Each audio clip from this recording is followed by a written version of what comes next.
پانی پی نہیں سکتا. اور اس طریقے سے 9 محرم علامہ محمد باقر مجلسی کی کتاب بہار الانوار 22 جلدیں ہیں. پیر سبزلی کو مولانا امام سلطان شاہ نے فرمایا تھا کہ دیکھو سبزلی، ہماری شان تمہیں اس کتاب کے اندر ملے گی. اس کتاب میں ہماری فضیلت بیان کی گئی ہے. اس کی تیسری جلد کی صفحہ نمبر 122 کے اندر لکھا ہوا ہے 9 محرم کو مولا نے اپنے مریدوں کو خیمے کے باہر بلایا کہ کل آخری جنگ کا محرکہ ہے. آخری جنگ تمہاری یزید سے کوئی دشمنی ہے، اس کو دشمنی مجھ سے، بیعت کے لیے مجھے کہہ رہا ہے. تم چلے جاؤ، تمہیں اندھیرے میں کوئی دیکھے گا نہیں، اور دیکھے گا تو چھوڑ دے گا. مولا مکہ سے ہم یہاں تک آئے اور اس اندھیری رات کو تجھے چھوڑ کر ہم چلے جائیں. کسی نے بھی جانے یعنی کوئی بھی اٹھا نہیں، سب بیٹھے رہے. مریں گے جئیں گے امام یا مولا آپ کے ساتھ. بہار الانوار میں لکھا ہے مولا نے آنکھیں نیچے کر دی. مولا نے فرمایا غور سے سنیے دینداروں، تم لوگ مکہ سے اپنے گھر بار کو چھوڑ کر میرے پاس آئے ہو. میری دعا ہے ایک دن کی خدمت کا خدا تمہیں 10 گنا بدلہ دیوے. آنکھیں چکا دی مولا نے. پھر آنکھیں سر اٹھا کر لوگوں کے اپنے مریدوں کو دیکھا. مولا نے فرمایا میری دعا ہے کہ تمہیں ایک دن کا 10 گنا نہیں 15 گنا بدلہ ملے. پھر سر جھکا کر مولا خاموش ہو گئے. پھر سر اٹھایا. مولا نے فرمایا میری دعا ہے کہ اس کا بھی تمہیں دگنا فائدہ ہو، بلکہ دعا کرتا ہوں کہ اس کا بھی دگنا تمہیں فائدہ ہو. کیلکولیشن تو کرو، صرف سننے کی بات نہیں کہ ایک دن کا بدلہ 10 دن کے برابر. پھر نوازش ہوئی 15 دن کی طرف. پھر فرمایا اس کا دگنا یعنی ایک دن 30 دن کے برابر ہو گیا. پھر فرمایا اس کا بھی دگنا یعنی ایک دن 60 دن کے برابر ہو گیا. کیلکولیٹ کرو. آج 9 تاریخ کو مکہ چھوڑ کر یہاں 9 تاریخ کو مولا کے ساتھ دیندار 30 ڈیز تک خدمت کر رہے ہیں، اس کے ساتھ ہیں صبح شام. اس 30 کا ایک دن کا 60 گنا بدلہ ملے گا، یعنی 30 کو 60 سے ملٹیپلائی کرو، 1800 دن بنتے ہیں.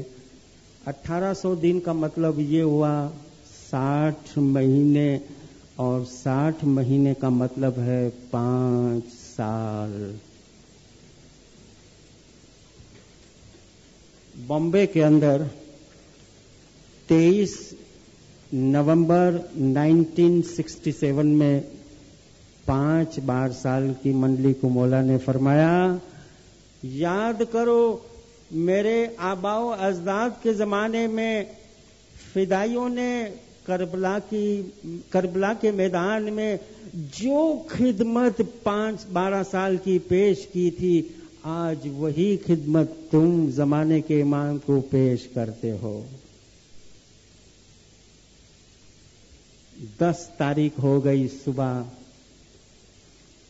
7 تاریخ کو پانی بند، آج 10 تاریخ ہے، 3 دن. سائنس کہتی ہے انسان زیادہ سے زیادہ کھانے کے بغیر 3 ہفتے تک زندہ رہ سکتا ہے. پانی کے بغیر انسان زیادہ سے زیادہ 3 دن تک زندہ رہ سکتا ہے. ہوا کے بغیر انسان زیادہ سے زیادہ 3 منٹ تک زندہ رہ سکتا ہے.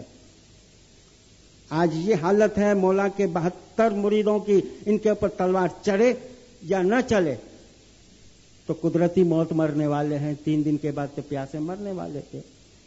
لیکن خیمے کے اندر، اب خیمہ جو تھا 30 گز دور تھا،